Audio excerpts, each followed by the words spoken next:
ইজ্জত এবং সম্মান এটা আমি দুনিয়াতে দান করেছি নবী এবং রাসূলদেরকে। সুবহানাল্লাহ পড়ুন। এই নিয়ে সুবহানাল্লাহর আওয়াজ তো আসতে হয় না, এখান থেকে সুবহানাল্লাহ পড়তে দেরি হয়, রহমতের ফেরেশতা তার জন্য জান্নাতের ভিতরে গাছ লাগাইতে দেরি হয় না। সুবহানাল্লাহ। এখন কথাটা বুঝেন, আল্লাহ বলতেছেন ইজ্জত এবং সম্মান এটা হচ্ছে আমার আল্লাহ দুনিয়াতে দান করেছেন নবী এবং রাসূলদেরকে। অতঃপর আমার আল্লাহ পরিষ্কার বলে দিলেন ওয়ালিল মুমিনিন, এই ইজ্জত এবং সম্মান এটা আমি দুনিয়াতে দান করেছি তারা হলো সাধারণ পাবলিক ইমানদারদেরকে। তা আমি আর তুমি হলাম ইজ্জতের জাতি, আমি আর তুমি হলাম সম্মানের জাতি। কিন্তু দোস্ত দেখেন আমাদের এই বাংলাদেশটা, এই নতুন এই বাংলাদেশ, আমরা যারা রক্তক্ষয়ের বিনিময়ে এই স্বাধীনতা পেয়েছি, যারা রক্ত দেয় নাই তারা একটু বেশি লাফালাফি করি, কিন্তু যারা রক্ত দিয়েছে প্রকৃতপক্ষে তারা এখন নিরীহ হয়ে গেছে। কথা ঠিক না বেশি? কথা এখন বললে তো শরীরের মধ্যে আগুনের মতো অ্যালার্জি চলবে।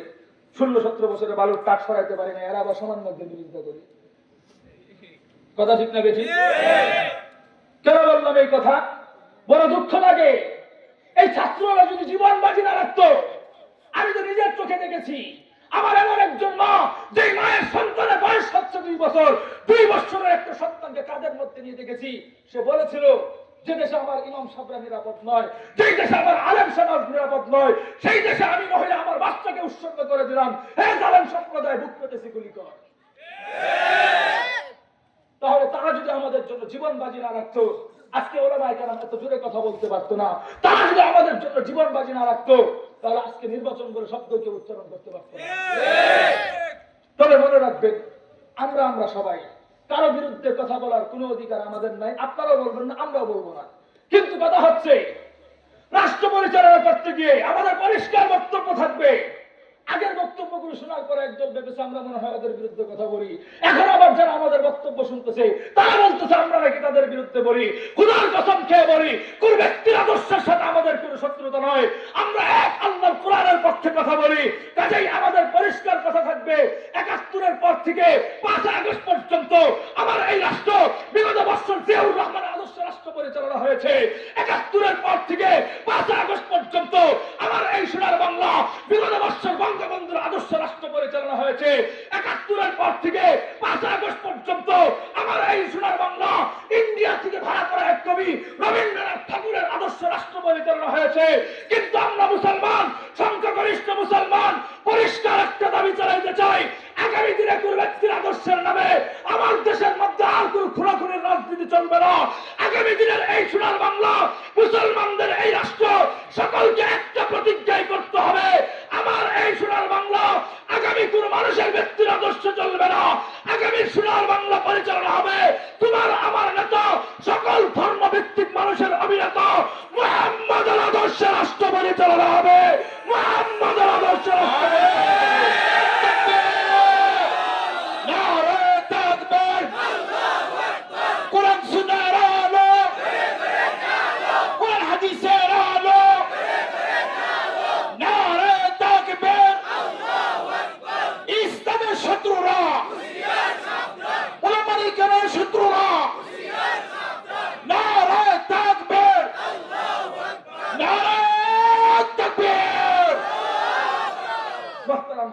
পরিষ্কার কথা। আল্লাহ বলতেছেন ইজ্জত দান করবেন কাদেরকে? ইমানদারদেরকে। এখন আমরা একটু বুঝি হোয়াট ইজ মিনিং অফ ইমান। ইমান খায় না মাথায় যায়, এটা বোঝার দরকার আছে না নাই? বলেন। ৮০ বছর পর্যন্ত ইবাদত করলাম, ৭০ বছর পর্যন্ত ইবাদত করলাম, আজও পর্যন্ত তুমি আর আমি ইমানটাকে ক্লিয়ার করে একজন ইমাম সাহেবের কাছে শিখতে পারলাম না। এটা আমার তোমার জীবনের সবচেয়ে বড় ব্যর্থতা। কারণ এই জাতির মানুষগুলো ইমাম সাহেবদেরকে ওরা নিজেদের চাকরানি মনে করে। কথা ঠিক না বেঠিক? সমাজের সর্বোচ্চ চাকরির মর্যাদাবিদ হচ্ছে ইমাম সাহেব। সেই ইমাম সাহেবদেররা এই এলাকার মানুষগুলো চাকর মনে করে। হয়তো তোমাকে কোন বেটার অধিকার দিয়েছে মসজিদের একটা বাতি বন্ধ হয় না, তুমি কোথায় দিয়ে ইমাম সাহেবকে বলবা মসজিদের বাতি বন্ধ হয় না কেন? এই অধিকার তোমাকে কে দিয়েছে? এই বেটা ইমাম সাহেবকে রাখানো হয়েছে মসজিদের ফ্যান বন্ধ করার জন্য? কথা বলে। আজকে আমাদের রীতির আদর্শে আমরা চলে গিয়েছি। ইমামকে আল্লাহ পাক রব্বুল আলামিন সমাজের সর্বোচ্চ নেতা হিসেবে প্রেরণ করেছে, আর আমি আর তুমি সেই ইমাম সাহেবকে অবহেলা করে চাকরের মতো ব্যবহার করি। এই সমাজের রীতি আমাদেরকে বন্ধ করতে হবে। মসজিদে যারা ইমামতি করে সমাজের কারো গোলাম নয়। ইমাম সাহেব যখন আপনাদের মসজিদে নিযুক্ত হয়ে যাবে, তার যোগ্যতা যেটাই থাক, যখন আপনাদের মসজিদের মেম্বারে খুতবা দিতে বসবে, প্রত্যেকটা সভাপতি থেকে নিয়ে একবারে যত দায়িত্বশীল আছে সমস্ত দায়িত্বশীলের বক্তব্য এবং দায়িত্ব হচ্ছে ইমাম সাহেবের জুতা বহন করবে। কোন ইমামের বিরুদ্ধে কথা বলবে তাদের কোনো অধিকার নয়। এটা মুসলমানদের সমাজের আদর্শ হতে হবে। 2 নম্বর কথাটা এটা বুঝেন, আল্লাহ পাক রব্বুল আলামিন ইজ্জত দান করবেন কাদেরকে? ইমামদারদেরকে। কে সেই ইমামদার? আমাদেরকে শিক্ষা করা উচিত। আমরা যদি সেই ইমানের মূল্য না বুঝি, তাহলে আমাদের জীবনটা কেমন যেন পুরাটা হয়ে যায়। আমরা ইমাম সম্পর্কে সর্বপ্রথম বুঝবো, ইমাম বলা হয় আল্লাহর দেওয়া যত বিধান আছে, রাসূলের দেওয়া যত তরিকা আছে, সমস্ত বিধান এবং তরিকার সামনে মাথা নত করবেন না। বলেন আওয়াজ তো বলেন। চাই সে বিধান আমার বুঝা আসুক অথবা না আসুক, বুঝা আসলেও আমাকে মানতে হবে, বুঝে না আসলেও মানতে হবে। এটার নাম কি? এখন কথাটা বুঝেন, মহিলাদের মতো আস্তে করে আওয়াজ দিয়ে বলবেন, যাতে এই আওয়াজ আপনাদের প্যান্ডেলে বাইরে না যায়। বলুন তো দেখি, নামাজের হুকুম দিয়েছেন কে? আল্লাহ। রোজার হুকুম দিয়েছেন কে? আল্লাহ। হজের হুকুম দিয়েছেন কে? আল্লাহ। যাকাতের বিধান দিয়েছেন কে? আল্লাহ। পর্দার বিধান দিয়েছেন কে? আল্লাহ। এই সব বিধান হচ্ছে আমার আল্লাহর। এগুলা তুমি আমল করবে কি করবে না, এটা তোমার ব্যক্তিগত ব্যাপার। এগুলা তুমি মানবে কি মানবে না, সেটাও তোমার ব্যক্তিগত ব্যাপার। কিন্তু আল্লাহর দেওয়া এই বিধানের বিরুদ্ধে কারো মুখ চোখ রাঙানোর কোনো অধিকার নাই। কথা ঠিক না বেঠিক? এখন আপনারা বুঝেন, আপনাদের এলাকার একটা যুবক আছে, বয়স হয়েছে 28 বছর, বিশাল বড় একদম আমরা পাঠা, ভুলেও কোনোদিন পশ্চিম দিকে সাজদা দেয় না। বলেন তো দেখি, ইমানদার না বেঈমান? সকলে আনসার আলহামদুলিল্লাহ, মোটামুটি ভুল। সে কেন বেঈমান হবে? নামাজ না পড়তে পারে, নামাজের জন্য আল্লাহ তার জবাবদাহিতা করবে। আল্লাহ চাইলে ওরা শাস্তি দিবে, চাইলে ভিন্ন কোনো আমলের কারণে ওরা মাফ করে দিতে পারে। কথা ঠিক না বেঠিক? আজকে যারা বেনামাজি আছেন, হাতটা একটু আল্লাহর কাছে উদ্ধার করে উঠান না। আমার আল্লাহ যদি আপনাকে মাফ করে দেয়, পৃথিবীর কোনো মানুষের অধিকার নেই আল্লাহকে জিজ্ঞাসা করবে ওরা কেন মাফ করে দিলেন। তাহলে নামাজ যদি কেউ না পড়ে, ও বেঈমান হয় না, তার ঈমান দুর্বল হয়। আরেক ব্যক্তি আছে 5 ওয়াক্ত নামাজও পড়ে, তাহাজ্জুদও পড়ে। আলহামদুলিল্লাহ, আপনাদের কিশোরগঞ্জের জামিয়া আমদাদুল হক সাহেবের সাথে ভালো তার সম্পর্ক আছে, আসা যাওয়া করে। তো এই যে আসা যাওয়া করে, কিন্তু এই এলাকার মসজিদের ইমাম সাহেবরা এসে জিজ্ঞেস করে, হুজুর এই শীতের মধ্যে, গত সিজনে কোন কোন শীতের মধ্যে আল্লাহ ঠান্ডা পানি দিয়ে ওযু করে ফজর নামাজ পড়বার বিধান দিল কেন? আছে না নাই? এখন ইমানদার না বেঈমান? পুরাটাই বেঈমান। কারণ নামাজ না পড়লে কেউ বেঈমান হয় না, কিন্তু আল্লাহর বিধান নিয়ে ঠাট্টা করলে সে বেঈমান হয়ে যায়। কথা ঠিক না বেঠিক? বুঝতেছেন ইমানের পার্থক্য কাকে বলে? আরো সহজে বুঝেন, রোজার বিধান দিয়েছেন কে? আল্লাহ। রোজা তুমি পড়বে কি করবে না সেটাও তোমার ব্যক্তিগত ব্যাপার, কিন্তু রোজার বিরুদ্ধে চারণ করবার কারো কোনো অধিকার নাই। এখন বুঝেন, আপনার একটা গুলুমুলু বাচ্চা হয়েছে, বাচ্চা বুঝেন, ছোট বাচ্চা দেখবেন, ভ্যারাইটিস কিছু বাচ্চা হয় সমাজের মধ্যে, যেই বাচ্চারা সবার দৃষ্টিতে ভালো লাগে। কি লাগে? ওরা দেখতে সবাই খুশি হয়। কারো পকেটে টাকা না থাকলে হাওলাত করে হলো দোকান থেকে ওরা মজা কিনে দেয়। আছে না? এরকম গুলুমুলু বাচ্চা মনে করেন আপনার একটা হয়েছে, হওয়ার পর আলহামদুলিল্লাহ আপনি অনেক খুশি। যেটাকে সুজি খাওয়ানো দরকার ছিল ওটা আপনি হরলিক্স খাওয়াইছেন। যেটাকে ওরে নিয়মিত ভালো পানি খাওয়ানো দরকার ছিল ওরা আঙ্গুরের রস খাওয়াইছেন। যেখানে ওরে ভাত খাওয়ানোর বয়স চলছিল তখন আপনি আনারের রস খাওয়ান, খাওয়ায় গুলুমুলু বানাইছেন।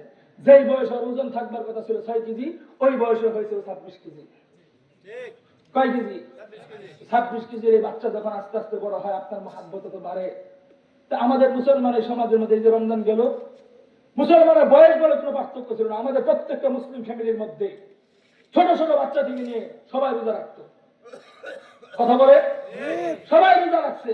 কেউ সকাল 7টা পর্যন্ত, কেউ 9টা পর্যন্ত, কেউ জোহর পর্যন্ত, কেউ আসর আজান আগ পর্যন্ত, কেউ ইফতারি সাইলেন্ট দেওয়ার 10 মিনিট আগ পর্যন্ত সবাই রাখার চেষ্টা করেছে। এটাও যাদের বিশ্বাস না হয়, ছোটবেলার কথা ইতিহাস মনে করেন, আমাদের মুরব্বীরা আমাদের মাথার মধ্যে থাপ্পড় দিয়ে জিজ্ঞেস করবে, কিরে তুই দিনে কয় বেলা খায় রোজা? কথা ঠিক না বেঠিক?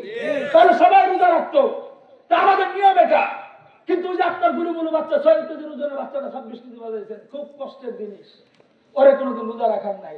বয়স যখন 8-9 বছর চলে, ক্লাস 6-এ 5-এ পড়ে, 4-এ পড়ে, তখন ওর রোজা রাখার নাই। আস্তে আস্তে এটা আবার দামড়া পাঠা হয়ে গেছে। দামড়া পাঠা যখন হয়েছে, ওর তো রোজা রাখার বয়স হয়েছে, এখন তার রোজা রাখে না। তো রোজা না রেখে রাস্তা দিয়ে ঘুরে ঘুরে খায়। এখন ঘুরে ঘুরে যখন খায়, মানুষের চোখে তো পড়ে। তো মহিলারা আর মার কাছে যায়, কোথায় কেউ তোমার পুলাদি রাস্তা দিয়ে ঘুরে ঘুরে খায় রমজান মাসে, ব্যাপারটা কি? এটা তো আমাদের সমাজের জন্য কলঙ্ক। মা চিন্তা করলো, দুষ্টা তো ছেলের না আমার, আমি তো ছোটবেলা থেকে নিয়ন্ত্রণ করতে পারি নাই। কাজেই মা সাথে সাথে সিদ্ধান্ত নিল, ওরে আমার দ্বারা নিয়ন্ত্রণ করা সম্ভব না। ওর বাড়ি যেহেতু ডাউহারে, কাজেই কিশোরগঞ্জ তারাই সদর থেকে ওর জন্য আরেকটা কালনাগিরি ধরে আনতে হবে। কারণ বর্তমান যুগের যুব সমাজ বাপমার চাইতে বউয়ের কথা বেশি শুনে। কাজেই একটা কালনাগিরি ধরে নিয়ে আসো। ধরে নিয়ে আসবার পরে ওর দায়িত্ব দিয়ে দাও। মা সিদ্ধান্ত নিল, কিশোরগঞ্জ থেকে অথবা নান্দাইল থেকে একটা মহিলা ধরে আনছে, বিয়ে করাই দিছে। ওর মতো সুন্দর গুলুমুল একটা উঁচা দেখে। তো বিয়ে যখন করাই দিছে, বৌমারে বলে দিছে, বৌমা খবরদার, আমার এই সন্তান যেন এই রমজানের কোনো রোজা যেন কাজা না করে, প্রতিদিন ওরা ভাত খাওয়া আসে এই বিষয়। বউ নতুন আসছে, সুন্দর করে দায়িত্ব নিছে। তো আলহামদুলিল্লাহ প্রতিদিন ডাক দিয়ে উঠায়। তো ওর বয়স তো আর বেশি হয় না, বয়স হয়েছে 21 বছর। তো 21 বছরে ফ্রি ফায়ার খেলার অভ্যাস তো এখনো যায় নাই। ফ্রি ফায়ার খেলার অভ্যাস তো এখনো যায় নাই। ওরা যখন ফজরের সময় ঘুম থেকে উঠে এরি খাওয়া, সবাই যখন ঘুমায়, ও তখন মেসেঞ্জার অথবা বাস্তবে খুঁজে কারা কারা সোজা কাছে আই যায়, যাওয়ার ঈদগাহ মাঠে পাশে যায় ফ্রি ফায়ার খেলতে হবে। তো সিদ্ধান্ত নিল, তো আর ঘুমায় নাই, 10টা-11টা পর্যন্ত খেলছে ফ্রি ফায়ার। ফ্রি ফায়ার খেলতে খেলতে হঠাৎ করে পেটে ক্ষুধা চাপ দিছে। ও তো রোজা রাখে নাই কোনোদিন, এই প্রথম। ক্ষুধায় যখন চাপ দিছে, বাসায় গেছে। তো বাসায় যায়, বউরে জিজ্ঞেস করে, বউ আম্মাই কই? কে কই? তো বউ চিন্তা করলো যে বিয়ে করলাম মাত্র 1-1.5 মাস, এখনই আমার কথা না জিজ্ঞাসা করে আম্মাই কই, এক বিষয়টা কষ্ট লাগছে। তো আম্মার কথা তো জিজ্ঞাসা করে, ঠিক আছে, গড়ায় এত অন্তত আমার সাথে দেখা হয়েছে, আগে আমার কথা জিজ্ঞেস করবো। তো জিজ্ঞাসা আম্মাই কয়, কথাটা মাইন্ডে লাগছে, তুমি আম্মারা দিয়ে কি করো? তো তারা জিজ্ঞাসা আম্মাই কয়, এটা কর। তো আম্মা তো মুরব্বী মানুষ, রোজা রাখছে, একটু ক্লান্ত ঘুমাইতেছে। তো আমি তো এটাই চাইছিলাম, আমার আম্মা যে তোমাকে নান্দাইল থেকে ভাড়া করে আনছে আমাকে রোজা রাখার জন্য, আমি আগেই জানি। এখন তো হইলো কাম। তো এখন কি করতে হবে? একটা কথা শুনে, আসো দুজনে মিলে রান্না করে যাই। কোন করে? আপনাদের কি বলে, রান্না করে বলেন? আপনাদের রান্না করে যাই। তো বউ জিজ্ঞেস করে, রান্না করে যাই, কি করবা? আসো যাই। তো ওইখানে গিয়া সব কথা তো সব জায়গায় বলা যায় না, নির্দিষ্ট জায়গার মধ্যে বলতে হয়। তো অনেকগুলো খাবার দেখেছি, ওইগুলো দেখছো? হ্যাঁ দেখছি। তো তুমি একমার এক জিনা? কয় হ্যাঁ। তো আমি এক বাচ্চা এক পোলা, খুব আদরে বড় হয়েছি, তুমিও যত্নে বড় হয়েছো। এখন আসো দুজনে মিলেই খাই, কষ্ট কেন একা করবো? এই কথা যখন বলছে, বউ তার মাদ্রাসায় পড়ে নাই, পড়ছে স্কুলে। স্কুলে পড়বার পর সে চিন্তা করতেছে, রোজা রাখাও ফরজ, স্বামীর হুকুম মানাও।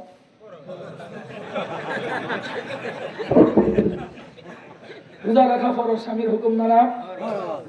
সব মিলে সিদ্ধান্ত নিল, আল্লাহকে যদি অসন্তুষ্ট করি যে কোনো সময় তওবা করা যাবে, আর এখানে যদি স্বামীর কথা না মানে, আল্লাহ স্বামী দুইটা করা সাথে একটা করা ভালো। সুতরাং সিদ্ধান্ত নিচ্ছে, আসো দুজনে মিলেই খাই। খাইছেন না এরকম লোক এখানে আছে না নাই?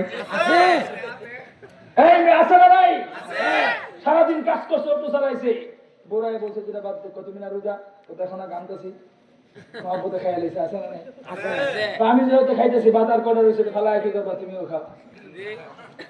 ছিল কি ছিল না? এই যে রোজা ভাঙছে, এখন আপনারা কি বলবেন? আরে বেঈমান, বেঈমান বলবেন? আরে বেটা, বেঈমান হলে কি রোজা ভাঙছে এত কাহিনী করা লাগে? বাহির থেকে খায় আসতো, এরপরে ভিতরে আসি গেছি, খাই আইছি। যেহেতু রোজাটা ভাঙছে, ওরা অনেক কৌশল করে, বোঝা যায় ওদের ভিতরে ইমান আছে, কিন্তু ইমান কিন্তু এই রোজার বিরুদ্ধে চারণ করবার কারো কোনো অধিকার নাই। বুঝতেছেন ইমান কাকে বলে? এই সবক আরো কখনো পাইছেন? শুনেন, আরো শুনেন, পর্দার বিধান দিয়েছেন কে? কে দিয়েছেন?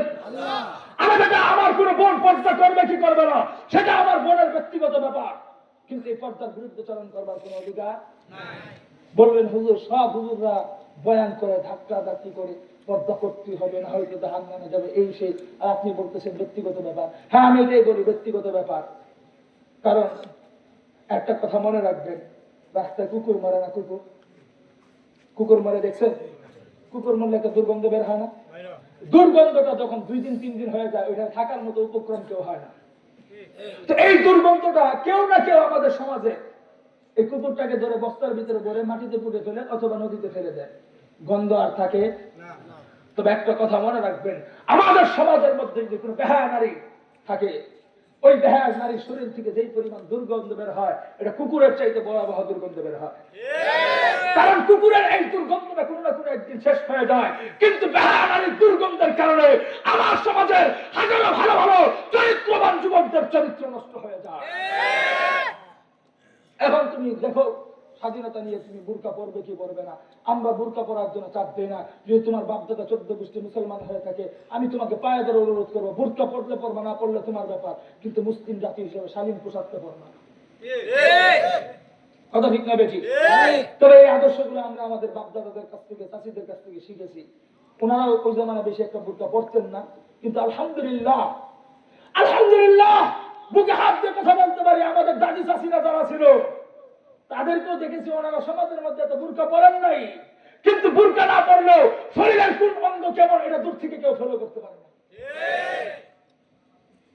বিশ্বাস হয় না? না হলে আপনার দাদির কথা আপনি স্মরণ করেন, আপনার চাষির কথা আপনি স্মরণ করেন। আপনাদের মেয়েরা এখন বর্তমানে যেভাবে চলে, আল্লাহর কসম খেয়ে বলতে পারি কাফারা দিতে হবে না।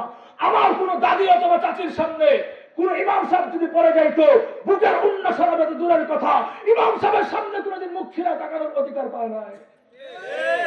কোন ইমাম সাহেব রাস্তা দিয়ে গেলে অন্যদিকে ফিরে থাকতো, ইমাম সাহেব ক্রস করছে, এরপর আমার মাসাজিরা হাঁটবার চেষ্টা করতো। কথা ঠিক না বেঠিক? মুহতারাম হাজিরিন, দিন যত আপডেট হবে, আর যদি মেয়েদেরকে আমরা নিয়ন্ত্রণ করতে না পারি, সমাজে দর্শনের শিকার বেশি হবে। এরপরে সব দুর্দায় করবে ডক্টর ইউনূসের কথা ঠিক।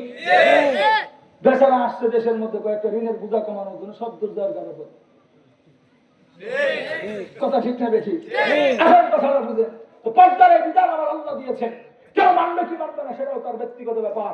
কিন্তু কিশোরগঞ্জের জওহরের কোন একটা আমার মুসলিম বোন বুরকা পরে প্রাইভেট পড়তে যাবে, কোন একটা মুসলিম বোন বুরকা পরে গাজীপুর গার্মেন্টস সেক্টরে কাজ করতে যাবে, আর গাজীপুর গার্মেন্টস সেক্টরে কোন হায়না যদি আমার বোনের বুরকার উপর হাত দেওয়ার চেষ্টা করে, আপনাদের কিশোরগঞ্জের তারাইলের কোন হায়না জানোয়ার সাপ যদি আমার বোনের বুরকার উপর হাত দেওয়ার চেষ্টা করে, খোদার কসম খেয়ে বলি 16-17 বছরের ফ্যাসিস্টের নির্যাতন আমরা সহ্য করেছি, যেহেতু জানেন স্বৈরাচার নয়, আমার কোন বোনের বুরকার উপর যদি কোন হাইওয়ান যদি হাত দেওয়ার চেষ্টা করে, আমরা মুসলমান ঐক্যবদ্ধ হয়ে সেই গাদাকুর হাত ছাড়া হাতকে আমরা ভেঙে করিয়ে দেব। মুহতারাম হাজিরিন, এটা আমাদের ইমান, এটা আমাদের ইমানের পাওয়া। কাজেই পর্দা করবে কি করবে না যার যার ব্যক্তিগত ব্যাপার, কিন্তু পর্দার বিরুদ্ধে চারণ করবার কারো কোনো অধিকার নাই। এই ইমান যাদের ভিতরে থাকবে, আল্লাহ বলেছেন ওয়ালিল্লাহিল ইজ্জাতু ওয়া লিরাসূলিহি ওয়া লিল মুমিনিন, ইজ্জত এবং সম্মান এটা আমি আল্লাহ তাআলা দুনিয়াতে দান করেছি ইমানদারদেরকে। আল্লাহর এই কথার পরিপ্রেক্ষিতে যদি আমি বলি, আমি আর তুমি হলাম ইজ্জতের জাতি, সম্মানের জাতি, অথচ আমরা গাজা ফিলিস্তিনে রমজানও দেখেছি। এই আজকে না গতকালকে একজন বাবা স্ট্যাটাস দিয়েছে, কিছুক্ষণ আগে আমি আমার মেয়েকে মাথা ছাড়া দাফন করেছি। আল্লাহু আকবার বলবেন না? একজন বাবা তার কলিজার টুকরা মেয়েটাকে মাথা ছাড়া দাফন করা, এটা একটা বাবার জন্য কতটা কষ্টদায়ক, এটা কেউ বাস্তব সম্মুখীন না হলে বুঝবার কথা নয়। একজন বাবা তার সন্তানকে মাথাবিহীন দাফন করেছে, ফিলিস্তিন থেকে স্ট্যাটাস দিয়েছে, তাহলে আল্লাহ তো বলতেছে ইজ্জতের জাতি, তাহলে আমাদের মুসলমান সন্তানগুলো মাথা ছাড়া দাফন করতে হয় কেন? তাহলে বোঝা গেল আল্লাহর এই কোরআনের আয়াতের সাথে পৃথিবীর মানচিত্রের কোনো মিল নাই। তাহলে আপনি কি বলতেছেন, আমার আল্লাহ মিথ্যা বলতেছে? আর আসতে বলে আমরা যে দেখতেছি মুসলমান মরতেছে, এটা কি মিথ্যা? তাহলে এটাকে আপনি পার্থক্য করবেন কি করে? আমি আপনাদেরকে বুঝাই। আল্লাহ বলেছেন ইমানদার।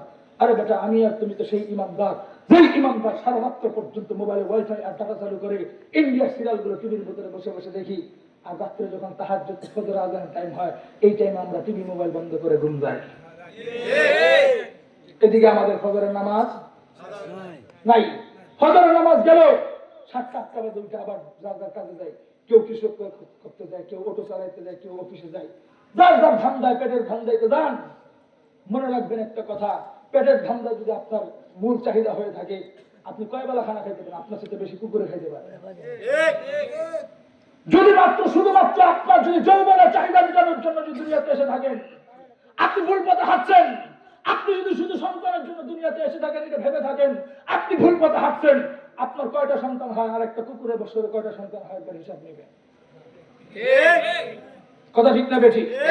এখন কথাটা বুঝেন তো। আল্লাহ আমাকে আপনাকে ইমানদার বলে দাবি করতেছে, আমি আর তুমি তো সেই ইমানদার।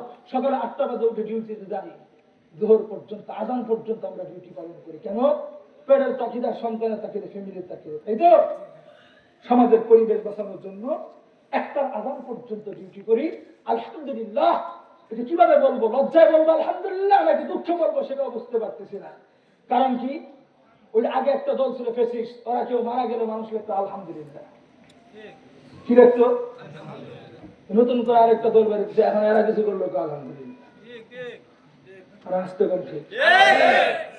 এই আলহামদুলিল্লাহ আমি তো লজ্জায় বলবো না, দুঃখে বলবো, আমি এটা বলতে পারতেছি না। সকল কর্মজীবী পেশাজীবীরা একটার আজানকে বানাইছে কি জানেন? একটার আজান মানেই হচ্ছে আমি গোসল করব, খাওয়া দাওয়া করব, এরপর দ্বিতীয় কাজের প্রস্তুতি নিব। জোহরের আজান হলো, খাওয়া দাওয়া করলাম, গোসল করলাম, 2:30টার আমি আমার কাজ ছেড়ে বাড়ি থেকে, প্রত্যেক এলাকায় মহল্লায় নামাজ হয়, আমি আমার গোসলের প্রস্তুতি আর খাওয়া দাওয়া সেরে আমি অন্য কাজে চলে যাই। যাইতে যাইতে সেখানে গিয়ে কি করি? আসর পর্যন্ত আবার ডিউটি করি।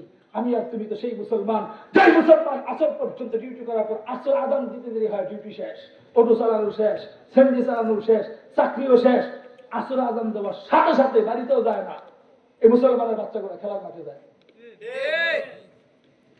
কেন? খেলা দেখে। বছরে 3-4টে খেলা আসে, হয়তো ক্রিকেট, না হয়তো ফুটবল, না হয়তো র্যাকেট।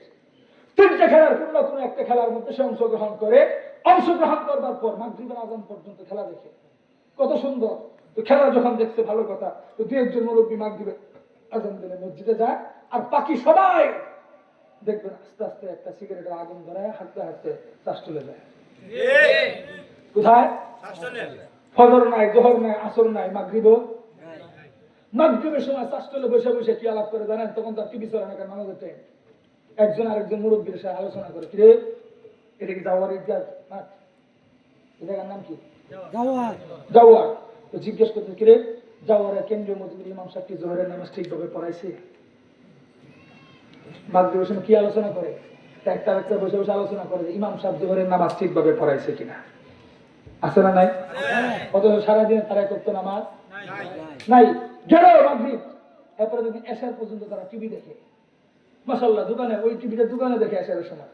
এশারের সময় কেউ বাড়িতে না, অধিকাংশ মুরব্বী টুরব্বী সব দেখবেন দোকানে বসে বসে টিভি দেখে এশারের সময়। দেখলো, দেখবার সময় এশার আজান যখন দেয়, দোকানদার তো সাউন্ড কমায় দেয়, মুরব্বীর মেজাজ খারাপ, তো এইটা দিলে বন্ধ করে, মন খারাপ করে আবার আগুন ধরায়। কি ধরায়? আবার আগুন ধরায়। আগুন ধরায়, মসজিদের সামনে নামাজ চলে, উনি আগুন ধরাইতে ধরাইতে বাড়ির দিকে রওনা হয়। এদিকে এশারের নামাজ নাই, এশারও পড়লাম না। ফজর থেকে এশা পর্যন্ত আমাদের জিন্দেগিতে কোনো নামাজ নাই। আমি যদি এখানে লোকদার করে 20 জনের বেশি পাবো, যারা আজকেও একত্র নামাজ, কিন্তু লোক আমি উঠাইতে চাইতেছি না। কিন্তু এই যে আমাদের নামাজ নাই, একত্র নামাজও নাই, আমি আর তুমি তো সেই মুসলমান। আল্লাহ কি সেই ইমানদারের জন্য ওয়াদা করেছে? কথা বলে আমরা আমাদের নিজেদের কৃতকর্মের কারণে বিপদে পড়ি। কথা ঠিক না বেশি? কিন্তু আল্লাহর এই কুরআন আয়াতটাকে আমরা কিভাবে বিশ্বাস করি তোমরা জানতে চাও? আর কিশোরগঞ্জের কোন যুবক এসে বলে, হামিদি সাহেব আজকে মাথার উপরে আপনার যেখানে মাহফিল করতে আসছেন, সেই মাথার উপরে যে আসমান আছে সেটা আজকে উল্টা হয়ে গিয়ে জমিনে রূপান্তরিত হয়েছে। আমরা ইমানদার 5 ওয়াক্ত নামাজ না পড়তে পারি, জুমা হলেও তো পড়ি। বলেন, কথা বলে, জুমা না পড়তে পারি, কারণ কারো জানাজা রাখতে চাই, আর জানাজারাও ঠিকভাবে হয়তো সবগুলোতে উপস্থিত না হতে পারি। 2 ঈদের নামাজ তো পরিবারে চাপা হলেও যায়। অতটুকু ইমানের পাওয়ারে বলতে পারে, হুজুর আমরা এই কথা বিশ্বাস করব।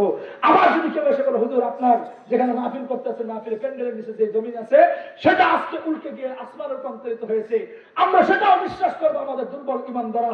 কিন্তু পরিষ্কার বলবো, শুধুমাত্র তারাই নয়, গোটা পৃথিবীর কোন গাঁদাখুর যুবক এসে যদি আমার আল্লাহর কোরআনের বিরুদ্ধে গিয়ে অভিযোগ করতে চায় যে হুজুর আজকে ফজরের পরে আল্লাহর দেওয়া কোরআনের একটা অক্ষর পরিবর্তন হয়ে গিয়েছে, আল্লাহর দেওয়া কোরআনের একটি আয়াত পরিবর্তন হয়ে গিয়েছে, আল্লাহর দেওয়া কোরআনের একটি বিধান পরিবর্তন হয়ে গিয়েছে, সাধারণ পাবলিক হয়তো আমাকে জবাব দিবে, হুজুর 5 ওয়াক্ত নামাজ না পড়তে পারি, মায়ের কুল থেকে আল্লাহু আকবারের ধ্বনি শুনেছি, কালেমার পাওয়ারে ঈমান শিখেছি, সেই ঈমানের বলিয়ানে বলবো জীবন চলে যাবে, কদ্দম থেকে মাথা আলাদা হয়ে যাবে, কষ্টিন কালে ওই গাদাখুরদের বক্তব্য আমরা ইমানদার করে বিশ্বাস করতে পারি না।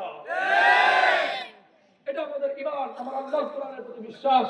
কিন্তু দোস্ত, আল্লাহ যে তোমাকে আমাকে ইজ্জত দান করবেন, এই ইজ্জত দেওয়ার ক্ষেত্রে আমার আল্লাহর কিছু নিয়ম আছে না নাই? আর আসতে বলে শুধু কি আছে? আমার আল্লাহ যে গোটা দুনিয়া পরিচালনা করে, এই পরিচালনা করার সময় আমার আল্লাহর কিছু নিয়ম আছে না নাই?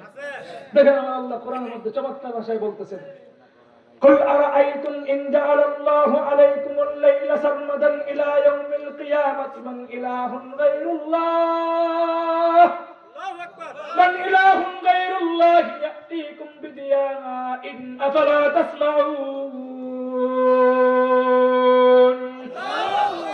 আমার আল্লাহ বলতেছে, দেখো তোমাদের মাথার উপরে আপনাদের কি খারাপ লাগতেছে? দেখো তোমাদের মাথার উপরে যে রাতের অন্ধকার আছে, সেই অন্ধকারটা কিন্তু আমি আল্লাহ স্থির করে দেই, মজবুত করে দেই। পৃথিবীতে এমন কোন খোদা আছে যেই খোদা এই রাতের অন্ধকারকে দূর করে দিয়ে তোমার আমার ব্যবসা বাণিজ্যের জন্য, অটো চালানোর জন্য, ডিউটি করার জন্য আবার দিনের আলোকে ফিরিয়ে দিবে? এমন কোন গাঁজাখোর নেতা অথবা খোদা আছে? আর আসতে পারে? আবার আল্লাহ বলতেছে, দেখো তোমাদের মাথার উপরে দুপুরের বেলায় যে রৌদ্রটা উঠে না ঠিক 12টার সময়, ওটা মাঝখানে আসবার পরে আমি আল্লাহ বন্ধ করে দেই। পৃথিবীতে এমন কোন খোদা আছে, কোন এমন নেত্রী আছে যে নেত্রী করুণা শক্তি বন্ধ করতে পারে? ওরকম আরো কোন নেত্রী কি আছে যারা এই রৌদ্রের আলোটাকে বন্ধ করে দিয়ে, সরিয়ে দিয়ে আমার আল্লাহর দেওয়া এই রাতের অন্ধকারকে তোমাদের মধ্যে আবার ফিরিয়ে দিবে তোমার সন্তানের ঘুমের জন্য? আছে? এখন আপনারা আস্তে করে বলেন তো দেখি, সন্ধ্যার সময় সূর্যটাকে ডুবিয়ে দেন কে? আরো আস্তে বলেন কে? ফজরের সময় উদিত করেন কে? ও দোস্ত, মাটির গভীর নিচ থেকে নলকূপের মাধ্যমে তোমার জন্য আমার জন্য বিশুদ্ধ পানি পান করার জন্য পানির ব্যবস্থা করে দেন কে? ও দোস্ত, শুধু তাই নয়, তোমাদের এই তালাইলের হাওর এলাকার মধ্যে যখন ধান খেতের চাষাবাদ হয়, আশেপাশে খালে নদীতে পানি ভর্তি থাকার পরেও যখন বৃষ্টির চাহিদা ছাড়া তোমার ধান সুন্দর হয় না, তোমার ওই ধান ক্ষেত্রে বৃষ্টির চাহিদা পূরণ করবার জন্য তিস্তার ওই পানিগুলো, যমুনার ওই পানিগুলো, পদ্মার ওই পানিগুলো, কক্সবাজার সমুদ্র সৈকতের ওই পানিগুলো কুদরতি বাষ্পের মাধ্যমে আকাশের মধ্যস্থল পর্যন্ত জমাকৃত করে, মেঘমালায় জমাকৃত করে তোমার ওই ধান ক্ষেতের মধ্যে রহমতের বৃষ্টি বর্ষণ করে দেয় কে? অবস্থা এগুলো হচ্ছে আমার আল্লাহ তাআলার নিয়ম, এগুলো হচ্ছে আমার আল্লাহ তাআলার নীতি। এই নীতি শুধু আজকের জন্য নয়, আদিকাল থেকে চলছে, আজও চলবে, কালও চলবে, কিয়ামত পর্যন্ত এভাবে চলতে থাকবে। খোদার কসম খেয়ে পরিবার সুন্নাতিল্লাহি তাবদীলা, আমার আল্লাহর দেওয়া এই নিয়ম নীতির মধ্যে দুনিয়ার কোন কুলাঙ্গার তাসলিমা নাসরিন অথবা বিএনপির দলের যে কোনো মির্জা ফখরুল করে মৌলবাদীর গালির মাধ্যমে আমার আল্লাহর দেওয়া এই ইসলামের বিধান কেউ কোনোদিন পরিবর্তন করতে পারবে না। কথা ঠিক না বেঠিক?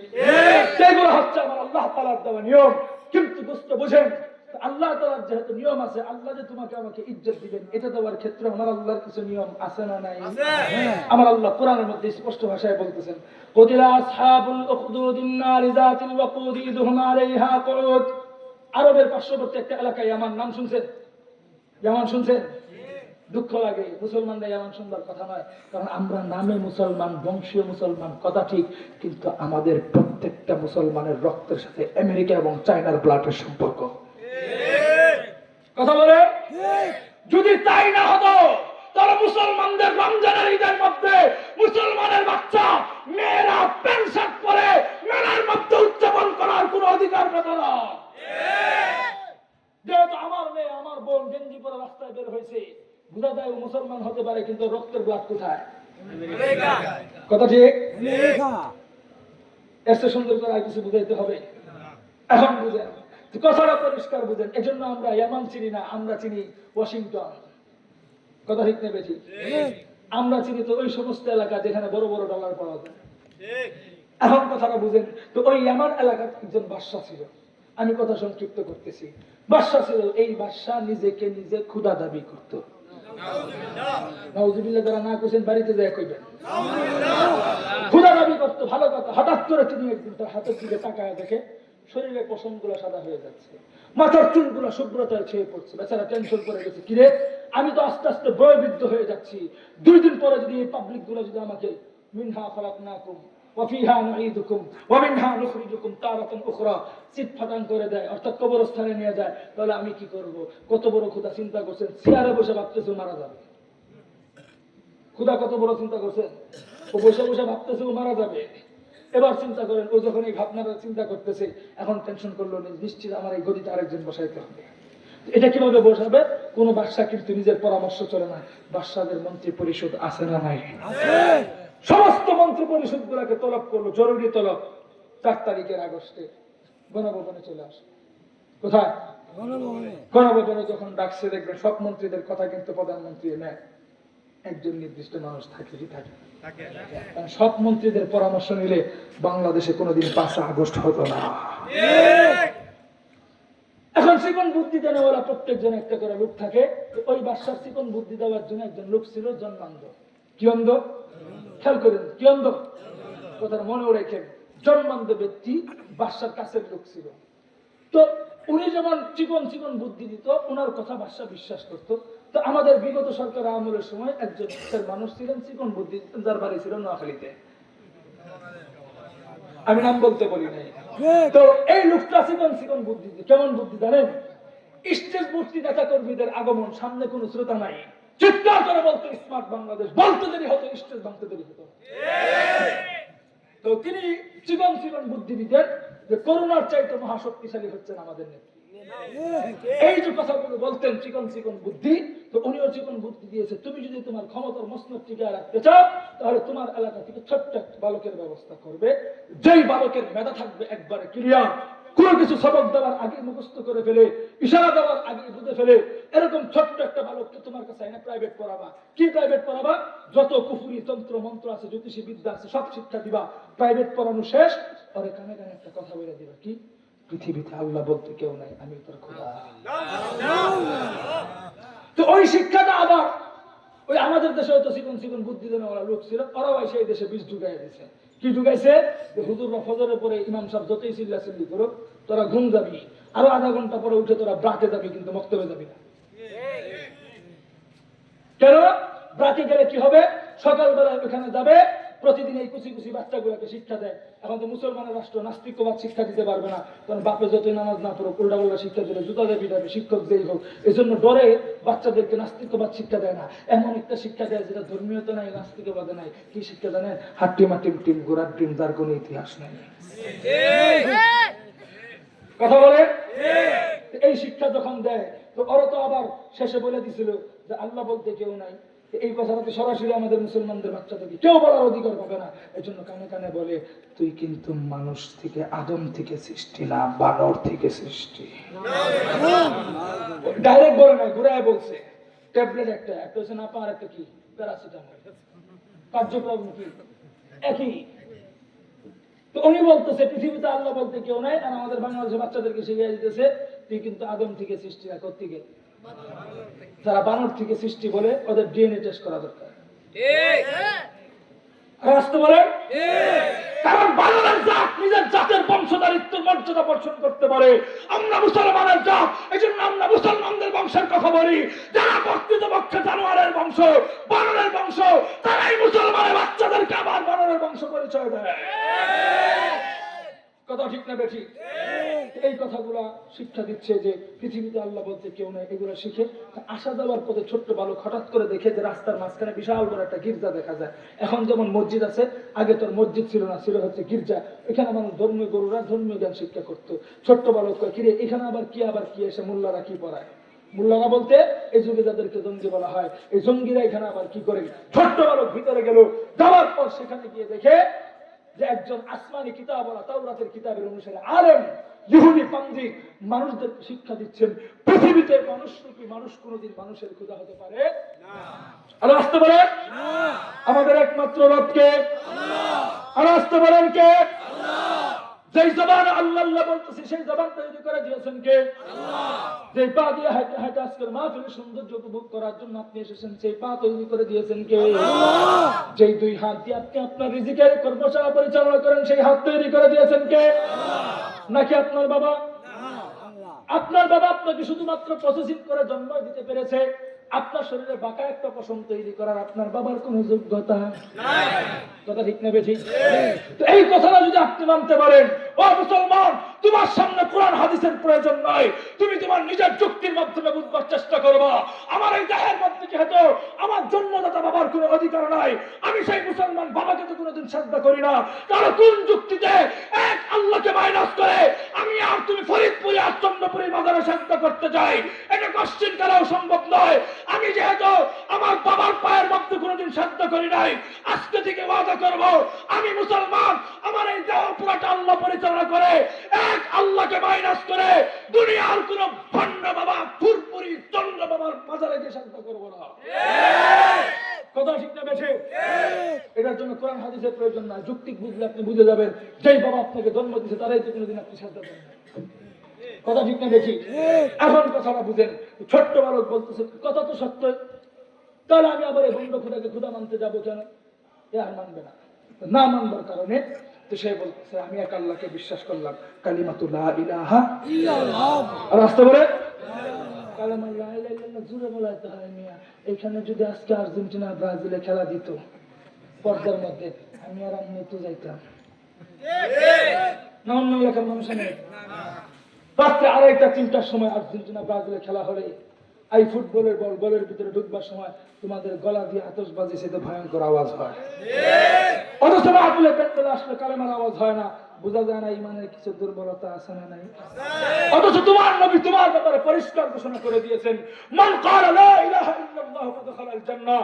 বেটা তুই এই দুনিয়ার মধ্যে কালেমার জান্নাহ পরিমাণ পাওয়ার নিয়ে যদি চোখ বন্ধ করতে পারিস, আমার আল্লাহ তোর এই দুনিয়া 10 দুনিয়া সমান জান্নাত দান করবে। তাহলে এই কালেমার আওয়াজ আসতে হয় না জোরে হয়। আমি আবারও বলছি, ছোট্ট ওই বালক চিৎকার করে কি বলেছিল? কালিমাতু লা ইলাহা ইল্লাল্লাহ। এই কালেমার এই পাওয়ার যখন ভিতরে ঢুকছে, ঢুকবার পরে বলতেছে আমি নিজে তো একা কালেমা পড়লাম, কিন্তু আশেপাশে যারা আছে ওরা যে বন্ড খুদারে খুদা মানে, এটা আমি সামলাবো কি করে? তো ছোট্ট বালক নিয়ত করতেছে আমার তো কোনো ধর্মীয় জ্ঞান নাই, নিশ্চিত করে সামলাইতে গেলে আমার ধর্মীয় জ্ঞানের প্রয়োজন। কথা ঠিক না বেঠিক? ধর্মীয় জ্ঞান শিক্ষা করার জন্য ছোট্ট বালক মনে মনে নিয়ত করছে। কি নিয়ত?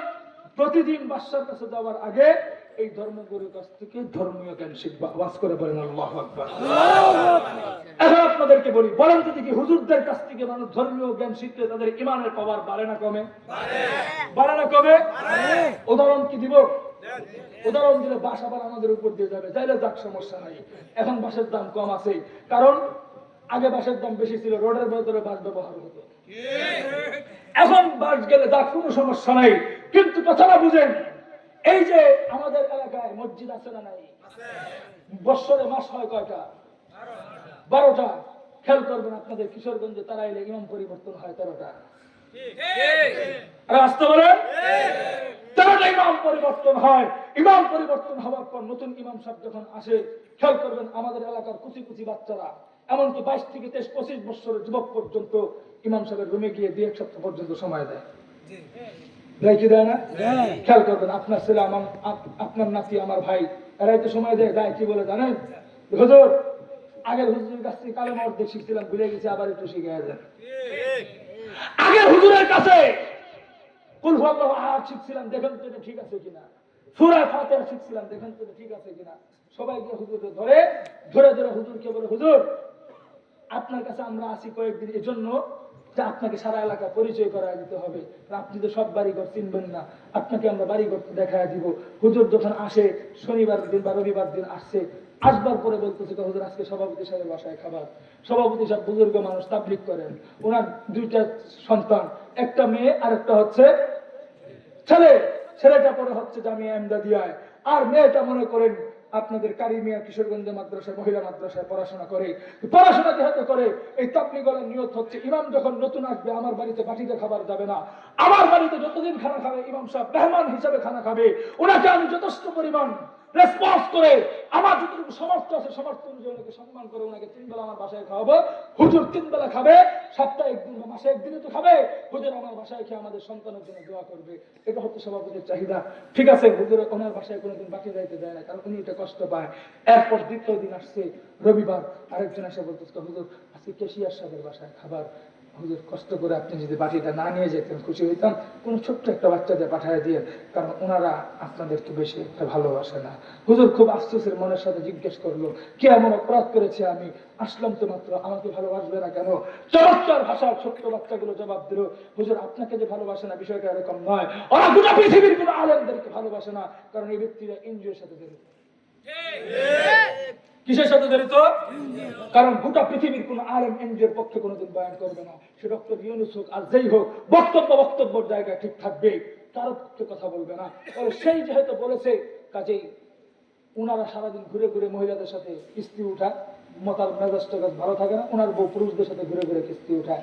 বাকি ছোট্ট একটা বালক দিয়ে পাঠায় দিবেন, খাবার দাবার 2 ঘন্টা আগে পাঠাবে, আবার খাবারের টাইম হলে 2 ঘন্টা পরে আসলো, অভিযোগ করবেন না, কারণ একটা বাড়ি মাত্র ঝামেলা, ওনারা এনজিওর সাথে জড়িত।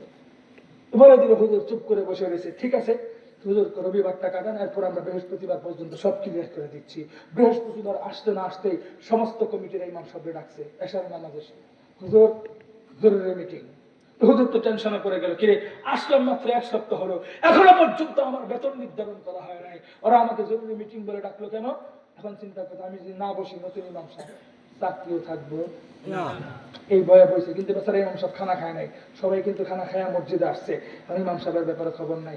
আইসা বৈশা সবাই মিলে সিদ্ধান্ত দিল, হুজুর আপনি তো তারাই জাওহারে নতুন এসেছেন, আমাদের এলাকার পরিবেশ কিন্তু বেশি একটা ভালো ভালো এটা কে বলেছে? আমি না আপনারা?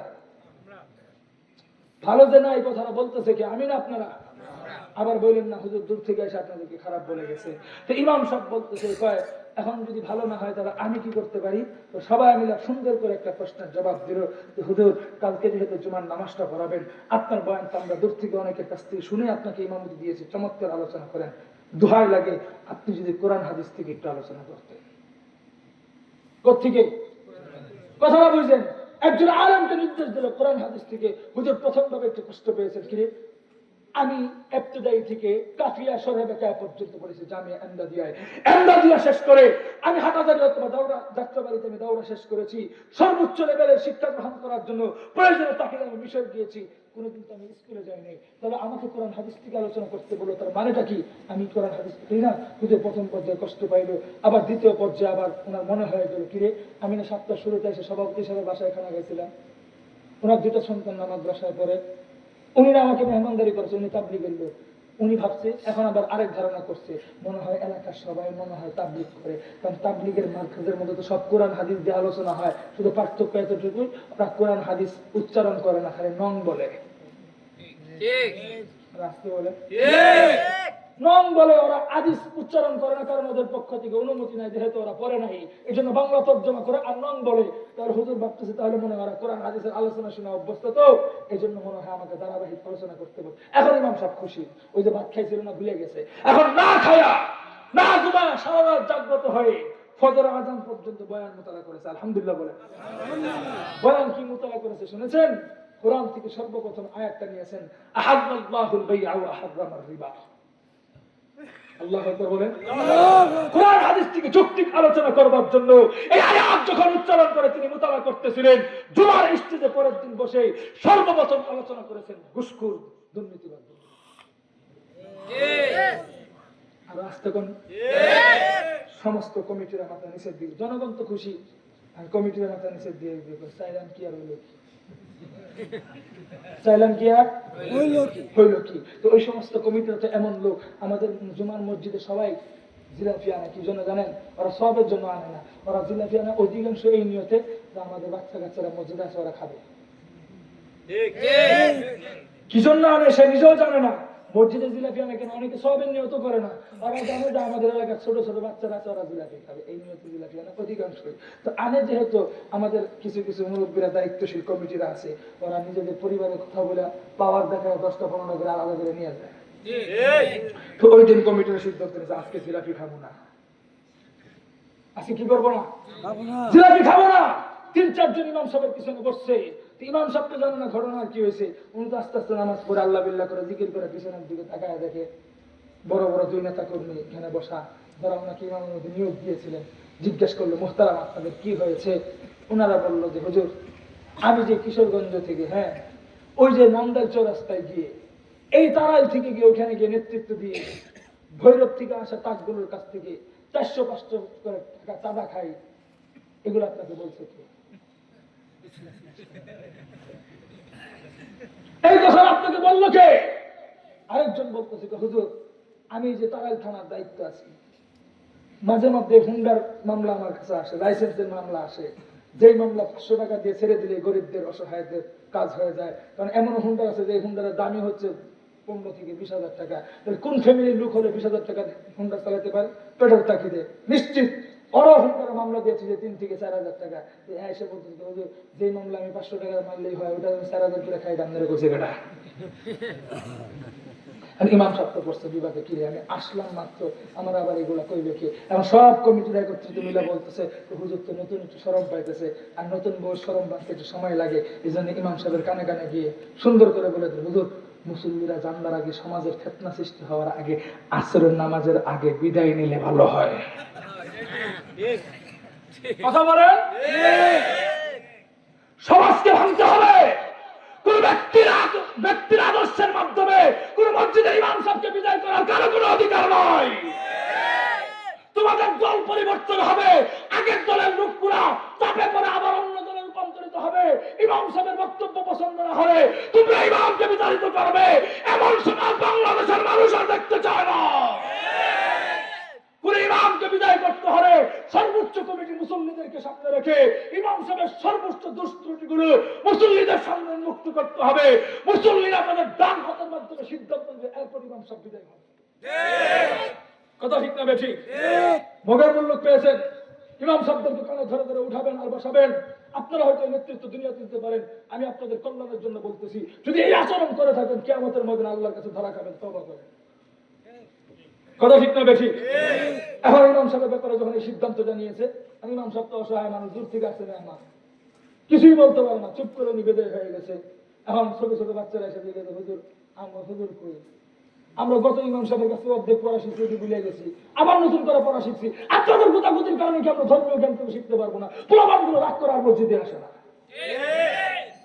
আসে না ভাই? আপনারা দুদিন পর পর হুজুর খেদাবেন, আপনাদের খেদানোর কারণে আমরা সূরাগুলো ঠিকভাবে পড়তে পারি না। ইমাম সাহেবরা সময় পায় না, হাতে পারে ধরে ধরে আমরা 2-1টা সূরা শিখি। আপনাদের অত্যাচারের কারণে সূরাগুলো শিখতে পারে না। এই শেষ মাসে ছেলেগুলো পরে গাঞ্জা হাতে নেয়। তো বলতেছে, ওদেরকে বলে কি জানেন, যে ইমাম সাহেবের পারিবারিক সমস্যা আছে, তো আমাদের কাছে বলে চুপচাপে বিদায় নিয়েছে। আছে না নাই? গেল ইমাম সাহেব যাইতে দেরি হয়। যে সমস্ত বাচ্চারা ইমাম সাহেবদের কাছ থেকে ওই কোরআনের হাদিসগুলো শিখতো, যাদের দাঁড়িয়ে ছিল না, দাঁড়িয়ে উঠছিল, ইমামও নাই। আসরের থেকে মাগরিবের নামাজে মুসল্লিও নাই। এখন বলেন তো দেখি, ইমাম সাহেবের সাথে থাকলে মানুষের ইমানের পাওয়ার বাড়ে না কমে? ঠিক সেই নিয়তটা ছোট্ট বালক করেছে।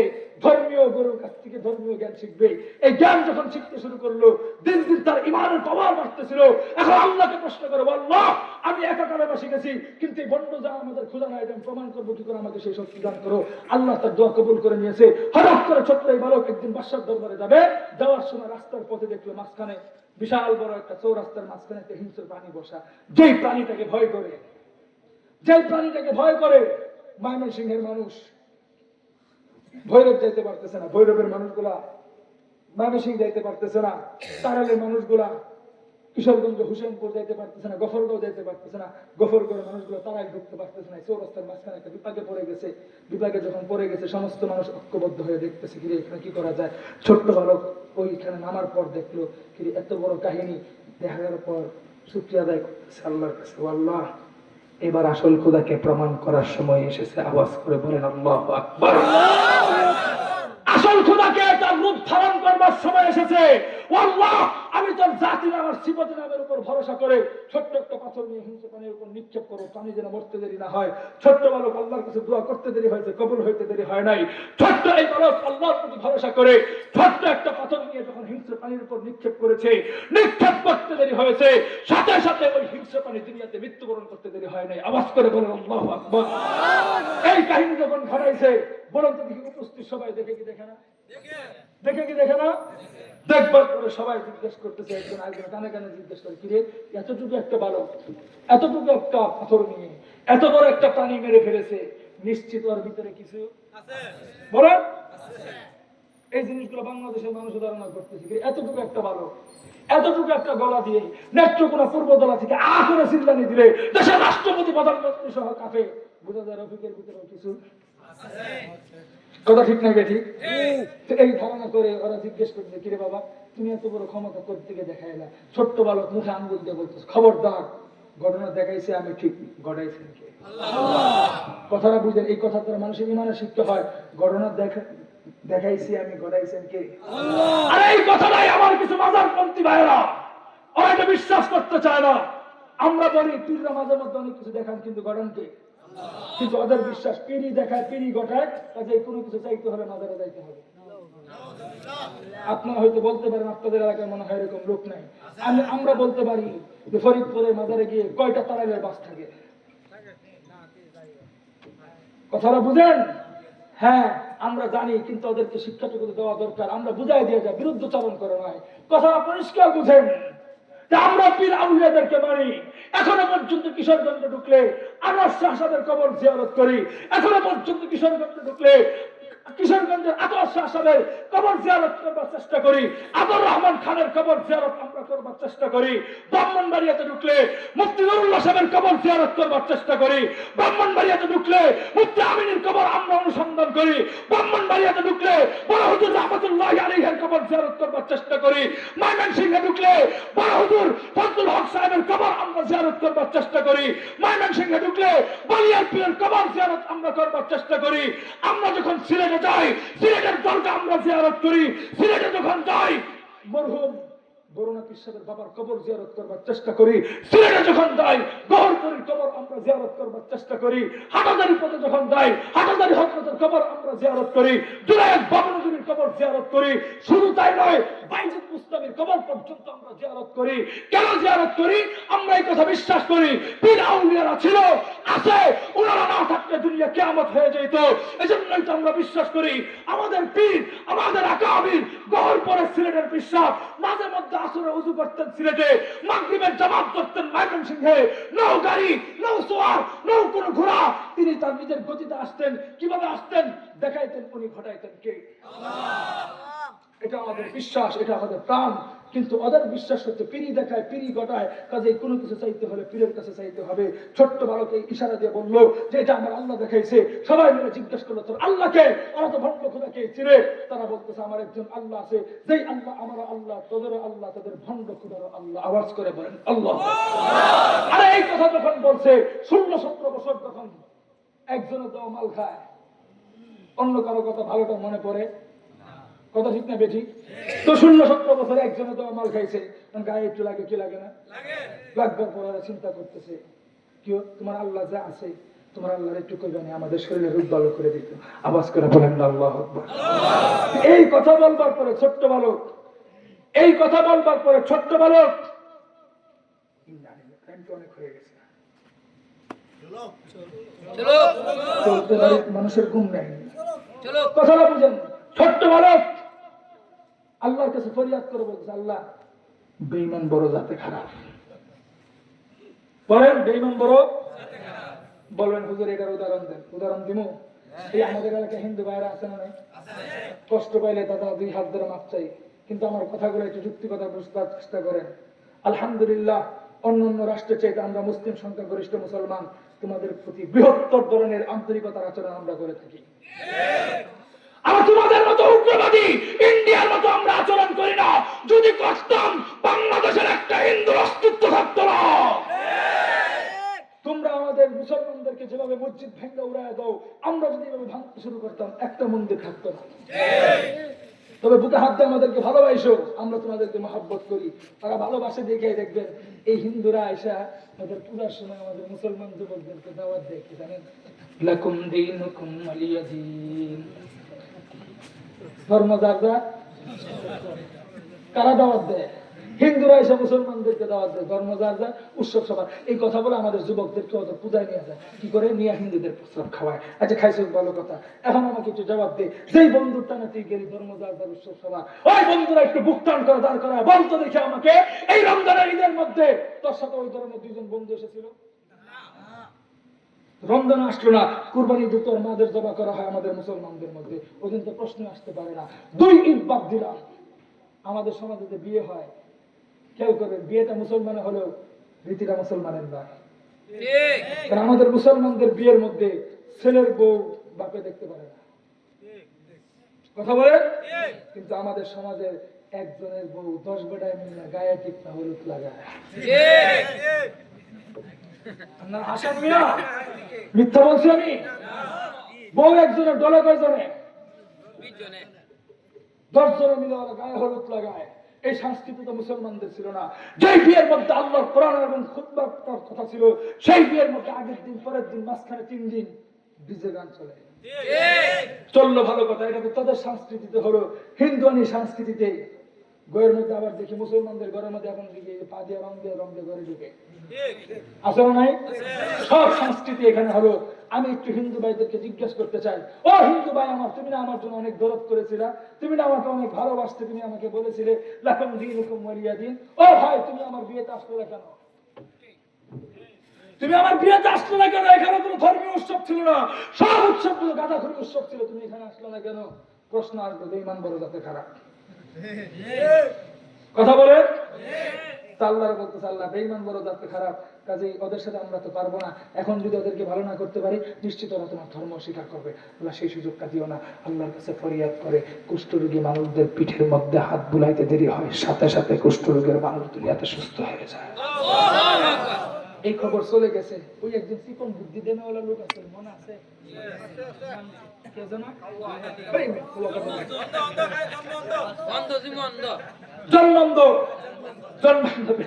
চলে গেছে। মানুষের পিঠে হাত দিলে নাকি রূপ ভালো হয়ে যায়। সে দূর থেকে নিয়োগ করছে, কিরে পিঠে হাত দিলে রূপ ভালো হয়ে যায়, আমি গেলে তো চোখ ভালো হয়ে যাবে। আমাকে বলেন না আল্লাহু আকবার। বিশ্বাস যাবে।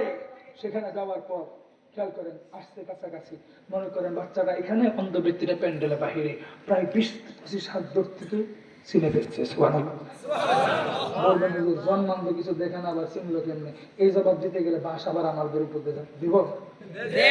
কিভাবে চিনলো বলবো? এই যে আমাদের এলাকায় বুবা আছে না নাই? অন্ধ আছে না নাই?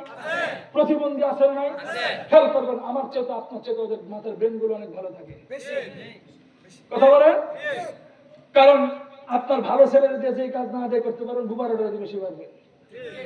কারণ কেউ মাথার ব্রেন ভালো, বুঝে ভালো।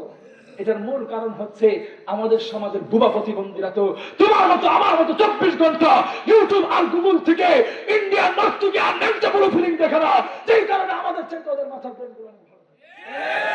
এটা তোমরা বললেও ঠিক, না বললেও। এখন কথাটা বুঝেন, দূর থেকে চিনে ফেলছে জন্মান্ধ। চিন্তা করে জিজ্ঞেস করে, কিরে তুই না সেই বালক, যেই বালকটা আমি বাদশার কাছে পাঠাইছিলাম কুফরি তন্ত্র মন্ত্র শেখার জন্য? সে একটা ধমক দেয়, কি এর বাদশা আর কি এর খোদা, তোর খোদা তো মানুষ হওয়ারই যোগ্য না। এই কথা যখন বলছে, একজন মন্ত্রী আর এমপি যখন 16-17 বছর একটা মানুষের দেওয়া ডাল চাল গম চুরি করে খায়, ওই মানুষটার গায়ে একটু লাগে কি লাগে না? লাগবার পরে চিন্তা করতেছে, মন্ত্রী তো মন্ত্রী হয়, তো যা বাস যেমন বাস আমার খোদার উপর দিয়ে যাক, আমি আমার চোখ ভালো করতে পারলেই তো হয়। এটার নাম মন্ত্রী, এটার নাম। আর এরকম মন্ত্রী আমাদের দেশে ছিল কি ছিল না? যারা হাজার হাজার কোটি টাকার টেন্ডার আমার কিশোরগঞ্জের জন্য বাজেট করবার পরে ওই ব্রিজের মধ্যে রড না দিয়ে বার ঢুকিয়ে দিয়ে ওরা মোটা অঙ্কের টাকাগুলো ঢাকা হাইওয়ে আগে খেয়ে ফেলেছে। কেউ করেছে গুলশান বাড়ি, কেউ করেছে লন্ডন বাড়ি। চিন্তা করেছে যা বাস যাওয়ানো বাস দলের উপর দিয়ে যাক, আমার বাড়ি হয়ে গিয়ে কথা ঠিক না ঠিক? এখন কথাটা বুঝেন। এই কাহিনী করবার পরে বলতেছে, তোমার আল্লাহ যদি আসলে থেকে আমার দুটো চোখ যদি একটু ভালো করে দিত। রিকোয়েস্ট করতে দেরি হয়েছে, বাচ্চাকে বলতে আছে আল্লাহ বেঈমান বড় জাত খারাপ, সাথে সাথে ফরিয়াদ করে অন্ধ ব্যক্তির চোখের উপর আঙ্গুল বুলাইতে দেরি হয়েছে, সাথে সাথে জন্মন্ত ব্যক্তি দুনিয়া দেখতে শুরু করে দিয়েছে। এই খবর গেছে বাদশার দরবার পর্যন্ত। বাদশার দরবারে যখন গেছে, আলোচনা তো লম্বা হয়ে যেতেছে। দিবেন 12টায় আবার করবেন চলুক। এখন কথাটা বুঝেন, বাদশার দরবারে যখন গেছে, বাদশার দরবারে যাওয়ার পর বাদশা চিন্তা করতেছে, আমার ঘরে থাইকা আমার এখানে খায়া রাষ্ট্রপতি মানবে না, প্রধানমন্ত্রী মানবে না, এরকম রফিক ঘরে রাখা যাবে? ঘরে রাখা যাবে? যাও ঘরে নিয়ে আসো। আগে তো রেবার পুলিশ ছিল না, ছিল হচ্ছে রাজপ্রহরী। হুকুম দিছে রাজপ্রহরী দিতে, যাও ধরে নিয়ে আসো। রাজপ্রহরীরা তো আনবার পরে জিজ্ঞেস করে, স্যার দুইটা তো আনছে, এখন কি করবো? আগে তো আর ডিবি হারুন ছিল না, পরামর্শ দিবে। তো জিজ্ঞাসা যখন করছে, বাদশার তো মেজাজ খারাপ। হ্যাঁ বেটা বুঝো না কি করো, ওবায়দুল কাদের মতো স্টেজে উঠে ললিপপ খাও। কি করবা বুঝো না? ধরে নিয়ে যাও বিশাল বড় এক পাহাড়ের উপরে, ওইখান থেকে নিয়ে নিচে ছেড়ে দিবে, নিচে করে মারা যাবে, সব শেষ হয়ে যাবে। কিন্তু মারবে জালেম, রক্ষা করবেন কে? রাষ্ট্রবাদ রক্ষা করবেন কে?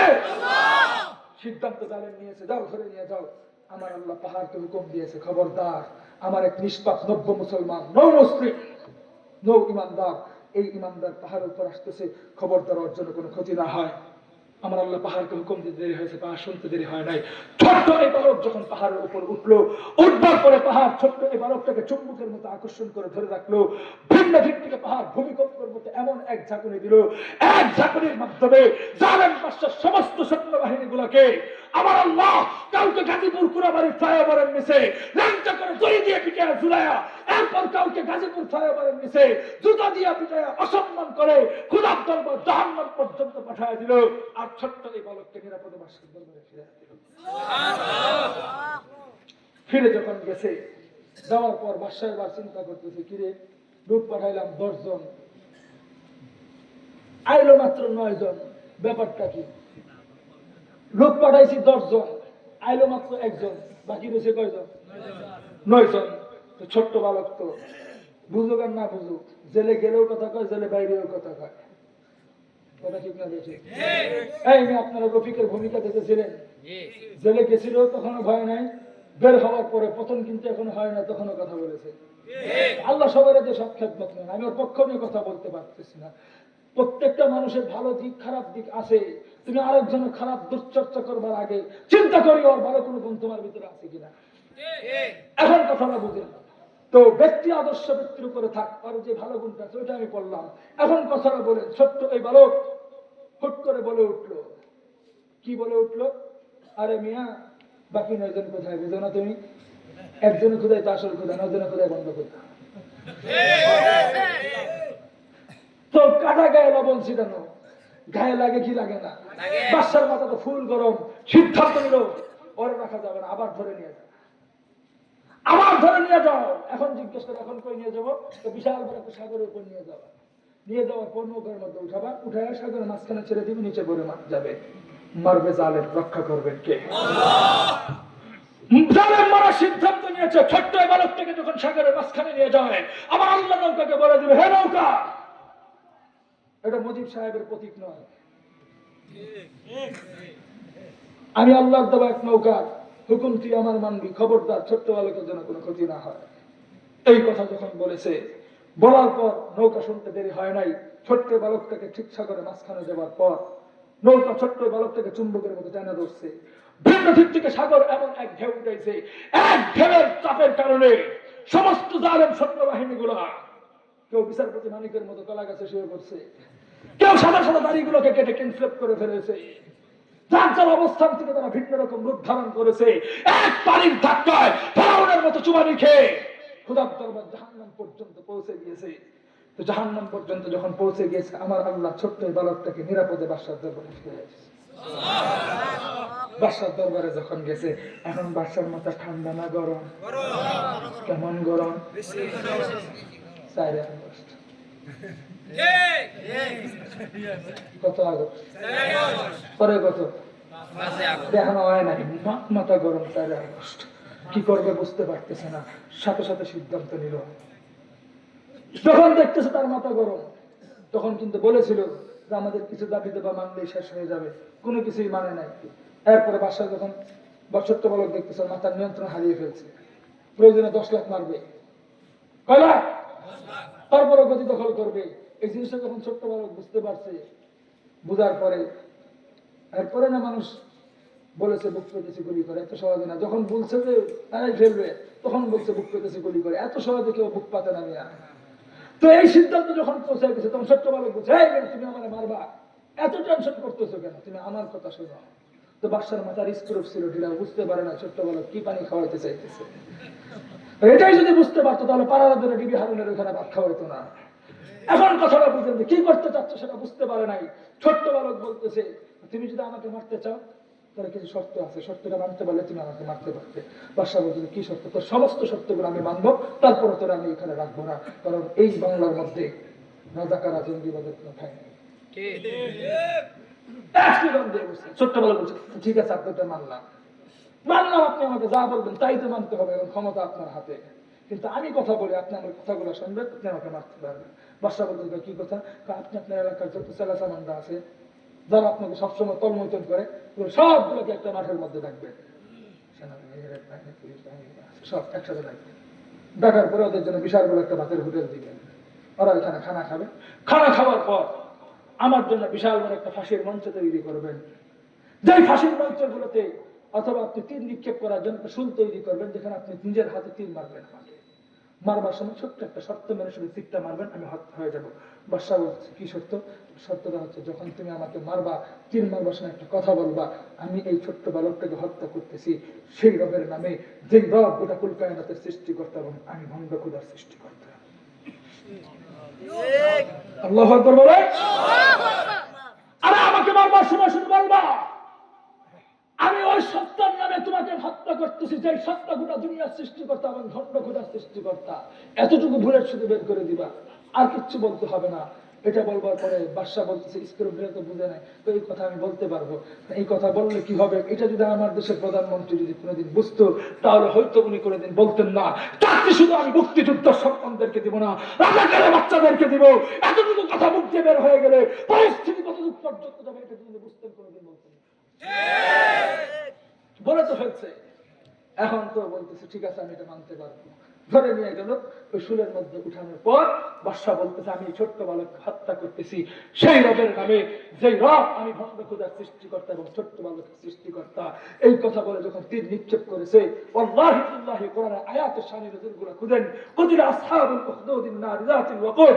ছোট্ট এই বালকে বাম করে তীরটা নিক্ষিপ্ত হয়ে ছোট্ট এই বালক আবু সাঈদ আল-খুদরির মতো শাহাদাত বরণ করে খোদার দরবার জান্নাত পর্যন্ত পৌঁছে গেছে। জান্নাত পর্যন্ত পৌঁছে যাওয়ার পর উপস্থিত সকল জনতা দেখে কি দেখে না? দেখবার পর ওরা সবাই প্রশ্ন করতেছে, কিরে আমাদের এলাকার ছোট্ট বালককে হত্যা করতে গিয়ে উনি আরেক খোদার নাম নিল কেন? কথা বলেন। ওকে নিশ্চিত কথা ঠিক না বেশি? সকলে চিৎকার করে বলে উঠল, আমরা এই বন্ড খোদার নেতৃত্ব মানতে প্রস্তুত। চিৎকার করে আবার বলে উঠলো কালিমাতু লা ইলাহা ইল্লাল্লাহ। কাহিনী এটাই হয়েছে বাংলাদেশে। কিরে আবু সাঈদ মুগ্ধকে মারবে, র্যাব আছে, পুলিশ আছে, সব থাকতে ইন্ডিয়ার থেকে পুলিশ ভাড়া করলো কেন? কথা বলে। আমার দেশের এত বাহিনী থাকতে ইন্ডিয়ার থেকে পুলিশ ভাড়া করলো কেন? নিশ্চিত বোঝা গেছে আমাদের দেশের জনগণের বন্ধু না, ওরও দেশের মানুষ চায় না। ওইখানে পড়লো কালেমা, এখানে সবাই মুসলমান, এই জন্য কালেমা পড়ার প্রয়োজন হয় নাই। যখন শুনেছে হেলিতে উঠে তখন থেকে নারায়ে তাকবীর আল্লাহু আকবার স্লোগান উঠেছে। কথা ঠিক না বেঠিক? তো এই কাহিনী যখন হয়ে গেল, বাদশার তো মাথা গরম, ওনাকে হেলিকপ্টার দিয়ে পাঠাইছে। আর অর্থ হেলিকপ্টার না, উড়াবে কি দিয়ে? উল্টা ডিরেকশন নিছে যে আমি যেহেতু আমাকে ষড়যন্ত্র করেছে, কোরআন আয়াতের মাধ্যমে পরিষ্কার বলে দিয়েছেন, কুতিলা আসহাবুল উখদুদিন নার যাতিল ওয়াকুদ ইয হুম আলাইহা কুদ। যারা এই জঙ্গিবাদের শব্দ উচ্চারণ করবে কালেমা, তাদেরকে ধরে ধরে আগুনের ভিতরে ফেলে দাও। এই সিদ্ধান্ত নেওয়ার সাথে সাথে বাদশার হুকুম সবাই মানতে রাজি, ধরে ধরে আগুনের ভিতরে ফেলে দেওয়া হচ্ছে। যারাই কালেমা পড়তেছে আগুনের ভিতরে ফেলে দেয়। কি দৃশ্যমান এক ঘটনা ঘটে যায়, একজন গর্ভধারিণী মা তার ছোট্ট একটা শিশু কিনে আগুনের পাশে দাঁড়ায় রয়েছে। দাঁড়ায় দাঁড়ায় ভাবতেছে, কিরে আমি কি আল্লাহরে মানবো নাকি বন্ড খোদারে মানবো? যদি আল্লাহরে মানি তাহলে আমার বাচ্চা যাবে, আজ বন্ড খোদারে মানি তাহলে আমার বাচ্চাটা আমি ফেরত পাবো। এই নিয়ে আগুনের পাশে দাঁড়ায় দাঁড়ায় ভাবতেছে নিষ্ঠা শিশুকে নিয়ে। কিন্তু আল্লাহর কি রহমত, কি করোনা, যে বাচ্চা কথা বলতে পারে না, ওই বাচ্চার মুখের জবান আল্লাহ খুলে দিছে। ছোট্ট ওই শিশুটা দিয়ে বলে, মাগো তুমি যে আগুন দেখতেছো এটা দুনিয়ার কোন স্বাভাবিক আগুন নয়, এই আগুনে ঝাঁপ দিতে দেরি হবে, ইব্রাহিমের মতো জান্নাতে যাইতে দেরি হবে না। কথা বলতে দেরি হয়েছে, মা তার ছোট্ট এই শিশুটাকে নিয়ে আগুনের মধ্যে ঝাঁপ দিয়েছে। বাংলা একটা প্রবাদ আছে, আল্লাহর মার শেষ হচ্ছে। আল্লাহর মার সমস্ত জুলুম যখন শেষ হয়ে গেল, শেষ হওয়ার পর এবার আমার আল্লাহ আগুনকে জিজ্ঞেস করে, অনেক তো জ্বালাইছ করেছ, তোর যে একজন আল্লাহ আছে মনে আছে? আগুন বলে, হ্যাঁ। এখন বাদশার কথা শোনা দরকার নাই, আমি আল্লাহ তোর হুকুম দিলাম, কাউকে পাঠাইতে পারবো না, তুই নিজে নিজে উঠবার চেষ্টা কর। যা সমস্ত জালেম শাহিদ ক্ষমতার মস্তক গুলোকে দস্ততাওয়াজ করে দে। আমার আল্লাহ হুকুম দিতে দেরি হয়েছে। আল্লাহু আকবার। আগুন গুলা তাদের গর্ত দিকে লাফায় লাফায় উঠতে দেরি হয় নাই। আগুন লাফায় লাফায় উঠছে। উঠার পর সমস্ত জালেম স্বৈরাচারের জায়গাগুলোকে পুরে ছারখার করে দিয়ে খোদার কালেমার পতাকার দিনকে উত্তোলন করে দিয়েছে। সেই কাহিনীগুলো বাংলাদেশে হয়েছে। জালেম শাহী পড়ানোর পর কাউকে তৈরি করা লাগে নাই, আমাদের ব্যক্তিগত কোনো শক্তি পরাজয় করা লাগে নাই। আল্লাহ সেনাবাহিনীকে বলে দিয়েছে, এতদিন একটা মানুষের গোলামি করেছিলি, অনেক তো জ্বালাইছত পোড়াইছত, এবার যা নিজের হাতে কোরআন নে, নিজের হাতে চাপাতি নে, বকগাড়িগুলো চালা, কারেন্ট চালা, সব কুফরি মূর্তিগুলোকে ভেঙ্গে ভঙ্গে বসে বাসিয়ে দে। এগুলাকে আমরা করেছি না ওরা করেছে? আল্লাহ ওদেরকে দিয়ে করিয়েছেন। কাজেই পৃথিবীর সমস্ত জালেমদেরকে আজকের এই ঘটনা থেকে উদ্ধৃতি নেওয়া দরকার। ইসলামকে মাইনাস করে, ইলমে দ্বীনকে মাইনাস করে যে যেখানে থাকুক না কেন, বাংলাদেশ পরে কথা নয়, যে পৃথিবীর যে কোনো রাষ্ট্রে থাকুক না কেন, আল্লাহ কোনো না কোনো সময় তোমাকে হাসিনার চাইতে ভয়াবহ পরিণত করবে। কাজেই আল্লাহ পাক রব্বুল আলামিন ইসলামের সমস্ত ষড়যন্ত্রের জাল থেকে উৎখাত হয়ে আমাদেরকে ঐক্যবদ্ধ হয়ে গোটা দেশ এবং জাতিকে ঈমান এবং আমলের পথে পরিচালনা করবার তৌফিক দান করো। সকলে বলে আমিন। ওয়া আখিরু দাওয়ানা আলহামদুলিল্লাহি রাব্বিল আলামিন। আসসালামু আলাইকুম ওয়া রাহমাতুল্লাহি তাআলা ওয়া বারাকাতুহু। اللهم صل على سيدنا وحبيبنا وطبيب قلوبنا مولانا محمد